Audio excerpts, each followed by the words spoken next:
mungkin sales mereka jadi anjlok, brand image mereka juga jadi jelek. Pihak brand approach lu, minta settlement, minta ngobrol baik-baik, malah lu palak dengan embel-embel F&B consultant. What? Fee-nya 300 F&B consultant. Hah? 50 juta. Dan itu Hah? 350 juta F&B consultant. Astagfirullah.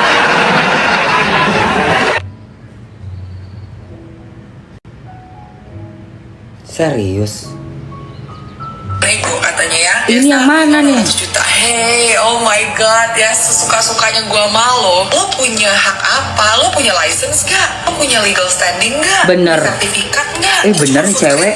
Gue juga bisa kritik. Gue juga bisa kritik apapun, mau itu food, politics, apapun gue bisa kritik. Tapi untuk lo masang harga segitu dengan embel-embel F&B consultant dari gila. mata awam gue, itu tuh udah pengancaman dan pemerasan. Karena secara tidak langsung tuh semacam kalau lo nggak mau bayar ya jangan salahin gue bikin video lagi tentang usaha lo. Wah, Lo gila. jahat, cari uang nggak gitu amat bro. Kemarin lo menang HSS juara 1, emang gak cukup duitnya? Gak boleh gitu, say, lo gak boleh gitu. Gila, gue bener kecewa banget. I've never been disappointed because I have been defending you all this time, but now I'm done bro. And don't ever clarify apapun lagi. Udah, lo tuh salah. Talk.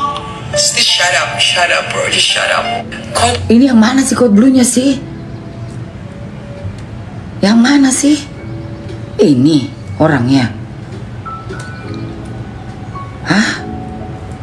Code blue review. Minta maaf kepada brand CT, saya telah menyebarkan berita palsu dan didapat dari sumber yang bermasalah sehingga mengakibatkan kerugian bagi pihak CT dan masyarakat Indonesia, meresahkan banyak orang. Saya minta maaf sepenuh-penuhnya dan tidak akan saya ulangi lagi hal yang serupa di masa yang akan datang. Minta maaf kepada Minta brand maaf CT, apa lo? saya telah menyebarkan berita palsu dan didapat dari Aduh, kacau. Tunggu ya. Belajar dari kasusnya Code Blue, yang mana dalam tanda kutip dia ada indikasi melakukan pemerasan kepada siapa saja pelaku usaha, baik yang di atas maupun yang di bawah, baik yang punya restoran besar, yang bintang 5 maupun yang UMKM, dengan iming-iming gitu, food consultant seperti itu. Waduh. Yang dia lakukan adalah biasanya memberikan review bahwa di tempat ini ada mur, ada baut, banyak sekali kecoa. Sebagai contoh, di minuman salah satu restoran yang gue sebut aja namanya Ricis itu ada kecoa, Ya yang Allah. mana 3 hari kemudian dari pihak Ricis sudah melakukan settlement, membuat permintaan maaf karena banyak orang yang ternyata percaya padahal kecoanya besar sekali guys. Kemudian selain itu Holland Bakery juga sama seperti itu. Di dalam roti Holland Bakery di Bali katanya ada kecoa kecil gitu kan. Jadi Holland Bakery pun melakukan permintaan maaf gitu loh. Selain itu, dan yang membuat Code Blue akhirnya membuat postingan permintaan maaf di akun sosial medianya toko roti Claremont, yang mana beberapa hari yang lalu kalian bisa lihat di postingannya Code Blue masih teriak-teriak bilang brand CT gitu. Berdasarkan apa yang gua baca dari informasi yang berseliweran di sosial media, brand CT ini tidak mau membayar jasa food consultantnya Code Blue senilai 360 juta rupiah. Astagfirullah, Gitu. Makanya di-spill 360 terus juta. guys. Akhirnya mereka membuat laporan ke Polres Jakarta Selatan. Dan Bagus. kemudian laporan tersebut diterima. Dan kemarin Code Blue itu membuat klarifikasi permintaan maaf di rumahnya dia. Ini baru satu brand. Coba kalian lihat postingannya dia. Coba kalian perhatikan satu demi satu. Kira-kira menurut kalian apakah ada brand-brand yang lain gitu? Karena yang jelas info yang gue dapat ada beberapa brand lagi yang laporannya sudah masuk dan tinggal menunggu. Jadi Udah ini gila. bukan selesai sampai di sini. Masih banyak yang lain seperti itu. Makanya belajar dari apa yang dilakukan Code Blue. Jangan sampai nanti ada konten kreator lain yang menormalisasi apa yang dia lakukan dan mencontoh, yang menyebabkan kita pelaku UMKM terlihat seperti helpless gitu loh. Kayak setiap kali Betul. ada review jelek kita langsung aduh gimana nih gitu. Kata gua mah ya, lawan. Kita lawan guys. Untuk Lawan. membangun satu bisnis dari nol, mau bisnis itu besar maupun kecil, kita itu mengeluarkan gak cuman tenaga tapi juga pikiran kita, kena mental, kena fisik juga. Jadi berjuanglah untuk brand kita. Jangan mau tiba-tiba datang konten kreator operator Betul. yang tidak berlisensi, Betul. datang ke lapak kalian, tidak info, ada kurang ini, langsung ngepost di sosial media Oh, dan kurang menjelek-jelekan ajar. kalian. Betul. Lawan, gimana kabar cara lawannya? Kalian chat aja ke mereka. Kalau itu tidak di take down, Gua maka lapor saya polisi. akan laporkan ke polisi. Iya, lapor polisi. Pasang stiker, dilarang merekam tanpa izin. Di Pasar Santa itu sudah ada stiker seperti itu. Betul. Jadi kalau kalian punya tempat usaha, taruh stiker itu. Dilarang merekam dan memvideokan tanpa izin. Betul. Walaupun apabila ada orang yang merekam, ya monggo silakan gitu ya. Tapi apabila nanti ada review negatif tanpa mengkonsultasikan terlebih dahulu dan tabayunkan dahulu dengan kalian, Betul. kalian bisa melaporkan itu. Nah, Oke? itu. Ini guys. Karena kalian sebagai pemilik usaha, kalian berhak untuk membuat aturan usaha di tempat usaha kalian sendiri. Itu namanya house rules. Aturan kalian. Kalian mau buka tempat itu jam 10 pagi, jam 10 pagi kalian buka. Betul. Jangan ujuk-ujuk ada orang datang jam 9 ngamuk-ngamuk, gedor-gedor minta buka pintu nggak dibukain, dia langsung menjelekan kalian. Tidak bisa. Itu adalah lapak kalian, itu ruang kalian, itu tempat usaha kalian, hak kalian, itu kalian yang mengatur. Dan kalian bisa menolak customer. Kalau kalian gak suka sama orang tersebut dan kalian ngerasa gua gak mau melayani dia, Benar. itu hak kalian, itu house rules kalian. House Paham rules. ya? Dia Sampai di sini.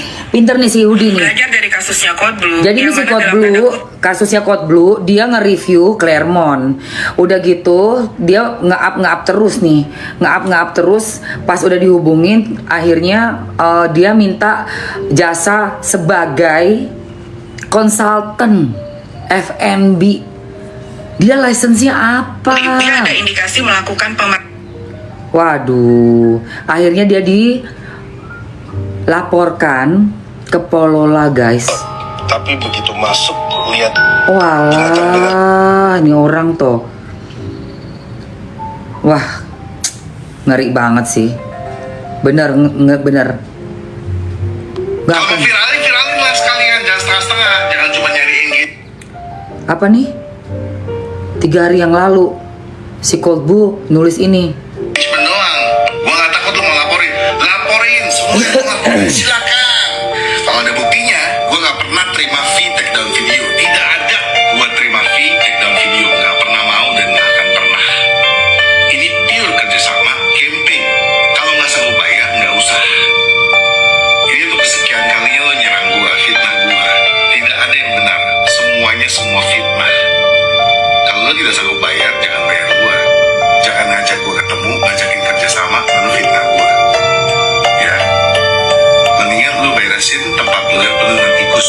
Hire to pest control. Kalau mau viralin lah sekalian, jangan setengah-setengah. Jangan cuma nyari engagement doang. Gua nggak takut lu mau laporin, semua yang mau laporin silakan. Kalau ada buktinya, gua nggak pernah. Ngeri juga ya, ada influencer main masuk-masuk aja ke tempat kita, video-video, dia minta maaf tapi fittingnya belum di take down. Belum. Tuh dia bilang kok nggak akan gue take down katanya. Nggak akan gue take down tuh.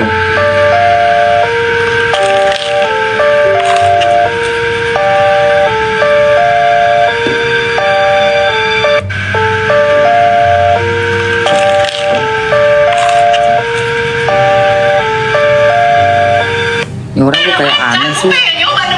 Aduh ya Allah Tuhan. Happy Sunday, hari ini rekor dipesan 300 pieces oleh satu orang saja.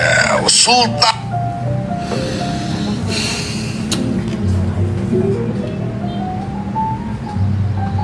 Di Ambon Cimeho. Bilang kue, aduh, men, tapi standar kebersihannya kurang. Kalau dikritik, ngomongin yang gak ada hubungannya. Ya, kalau dikritik itu harus dengan rendah hati menerima. Kalau misalkan gua jualan, gua review habis lagi, banyak yang suruh Gue ngeliat dia sampai mengkeret muka gue. Gue tuh jujur ya, gue nggak ada pernah ngikutin influencer yang makanan, review makanan tuh gue nggak terlalu tertarik. Jadi kayak Mamski tuh lebih kayak ke entertainment, terus mungkin olahraga ya, lebih ke olahraga, lebih ke hal-hal kayak musikal kayak gitu, film. Tapi kalau untuk makanan gue nggak terlalu tertarik. Buat ngeliat orang makan mukbang tuh gue nggak suka. Karena emang intinya Mamsi nggak terlalu yang gila-gila makanan banget. jaga banget gitu loh sama makanan. Ini tuh berarti ada kasus. Tadi ya udah kita bahas ya.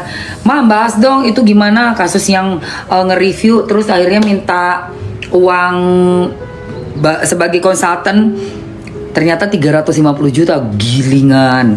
Itu banyak sekali. Duit segitu tanpa kita punya license, tanpa kita punya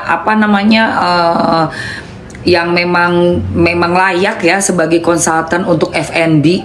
Itu kan ada jenjang karirnya, guys. Gue rasa yang layak jadi konsultan buat F&B itu bukan influencer mukbang, bukan influencer yang sukanya nyobain makanan. Gue rasa emang harus ada sertifikasi khusus gitu loh. Jadinya nggak sembarangan. Kalau misalnya siapa aja bisa jadi konsultan makanan dengan cara datang bawa kamera ngerekam tempat kerja kita mah ngeri banget ya kan? Karena apa aja bisa jadi diambil di kamera tuh bisa aja say. Entah sendal jepit lah misalnya si pelayannya pakai sendal jepit ternyata, atau kukunya kenapa lah kotor misalnya, atau misalnya tempat itu toiletnya lah misalnya lupa masih ada tisu berarakan tinggal di shoot kayak gitu-gitu loh guys. Jadi ini merusak nama baik influencer juga ya gitu. Ya benar, gue yakin juga bisa bebas kok karena nggak kuat say, nggak terbukti si Nick Mir. Iyalah, kalau yang disangkakan itu pemerasan itu kan harus ada kekerasannya kan. Tapi kalau di situ kan nggak ada kekerasan, bahkan bukan dia yang telepon, berarti jatuhnya bukan pemerasan. Udah gitu aja. Nah kembali lagi ya, kalau seorang influencer ini yang suka mereview restoran makanan dan segala macam ini tiba-tiba menjadi seperti security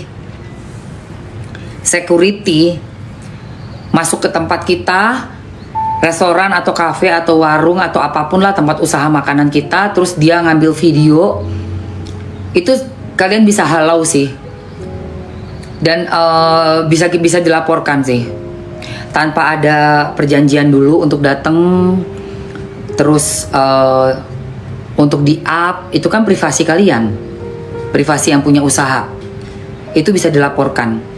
Dan aku juga sekarang sebagai seorang kreator juga sangat menyayangkan karena apa, image-nya kreator tuh bisa atau influencer tuh bisa ngedrop gara-gara orang-orang yang seperti ini. Lah itu udah ada bajunya. Bukan aku yang masuk ya? Tadi belum dihapus sama Masnya. Udah belum ya? Buset, gue pikir udah gak ada bajunya. Aku pikir sengaja. Oh my god. Aku pikir sengaja tadi. Demi apa loh? Untung aja gak ini ya. Oke. Guys, tadi gue lupa hapus, kok bisa gak hapus ya?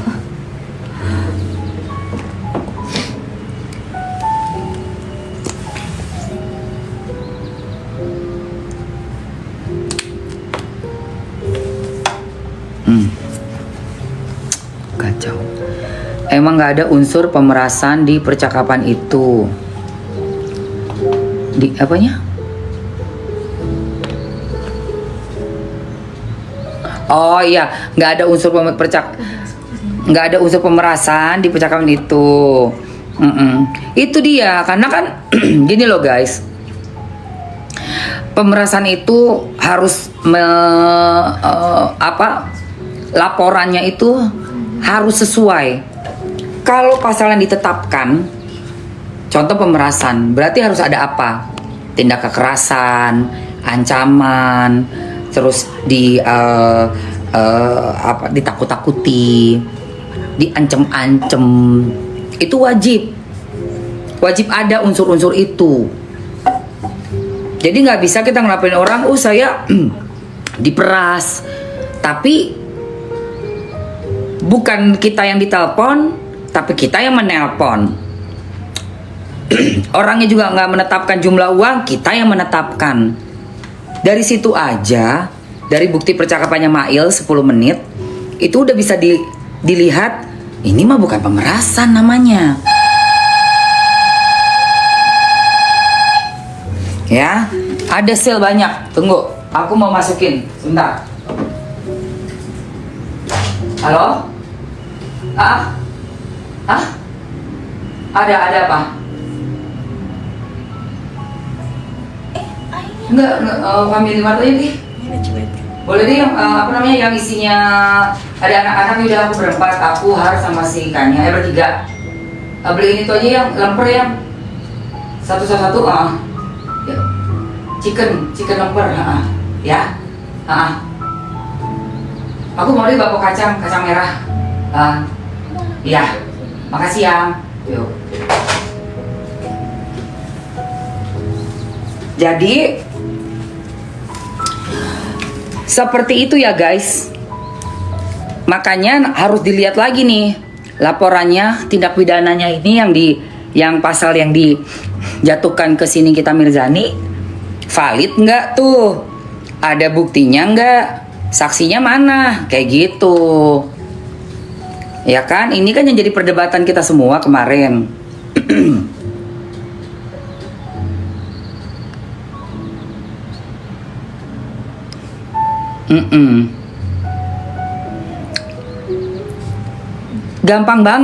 Gampang banget menilainya. Orang tuh kalau diperas pasti dalam ketakutan, dikejar-kejar. Yang namanya orang diperas tuh dikejar-kejar. Udah gitu diancem-ancem. Biasanya dikasih waktu termin. Jam sekian harus masuk, harus diantar uangnya kayak gitu. Kalau enggak, kamu akan saya ginikan. Itu terus itu dibuat seperti itu pengancaman. Kalau kayak yang kemarin ini yang dia laporin ini, si dokter RG ini, justru bukan pengancaman, bukan, tapi dia punya salah apa nggak tahu, nanti juga harus dibuktikan. Nah salahnya itu dia coba untuk nego dengan cara membayar jasanya si artisnya. Buat apa ya? Buat nge-review. Kayak gitu loh guys sebenarnya. Di BAP ya. Buat nge-review. Nah artis itu buat nge-review tuh emang mahal guys. Beneran bisa MM-an. Asli, apalagi hitungnya tahunan ya. Karena kan dia bilang tuh nanti tahun depan kalau udah bulan November udah mau setahun kabarin lagi. Memang seperti itu. Makanya kalau dibilang pengancaman itu aneh sekali. Ya. Semuanya akan diperiksa. Pelapor, terlapor itu diperiksa dua-duanya. Gak cuma yang dilaporkan doang. Dua-duanya diperiksa. Nanti akan di BAP. Barang buktinya dikeluarkan. Hati-hati, nggak bisa sembarang. Kita tuh nggak boleh sembarangan ngelaporin orang loh guys kalau nggak kuat barang bukti. Karena apa? Ada laporan palsu. Itu laporan palsu. Pura-pura hilang sepeda motor. Waduh, itu kalau ketahuan guys, bener-bener kena pasalnya, bahaya banget. Apalagi kita ngelaporin orang nggak kuat bukti, jadi senjata makan tuan. Baju yang kupake nih, apa itu LD-nya 110? Baju yang kupake gamis sayang. Gamis ya. Nih kalau pakai satu, misalnya kamu pakai setelan kan dijualnya terpisah ya guys. Ada gamisnya, ada ininya nih, hijab. Apa namanya, hijabnya. Nah kamu tinggal pakai begini nih. Tuh ya. Nah tuh kayak gini. Oke.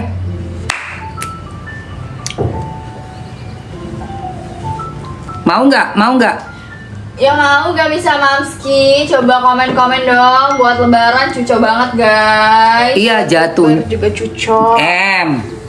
Lebaran bisa. Tapi nggak pernah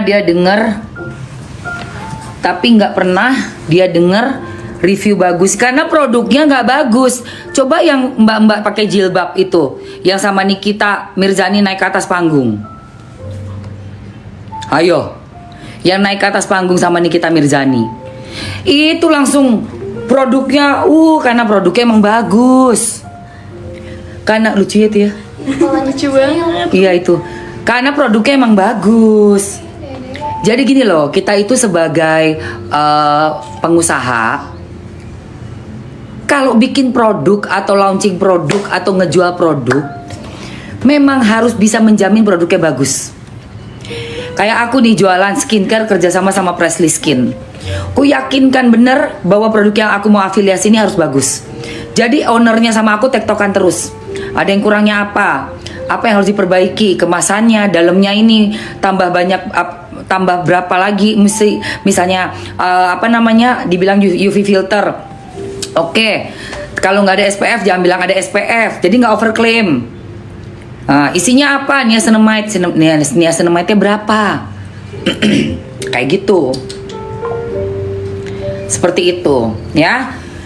Kalau misalnya mau diklaim, oh ini niacinamide-nya sekian persen, ya pastikan segitu. Jangan 0,0000 sekian ngakunya 5%. Itu overclaim.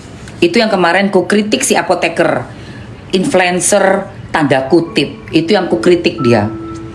Karena dia bilang, oh kalau kandungan itu bukan overclaim. Nggak bisa, itu overclaim. Masa kandungan 0,00 sekian persen kamu bilang 5%, 10%, itu overclaim dong. Orang isinya nggak ada kok. Gitu loh misalnya ya, oke?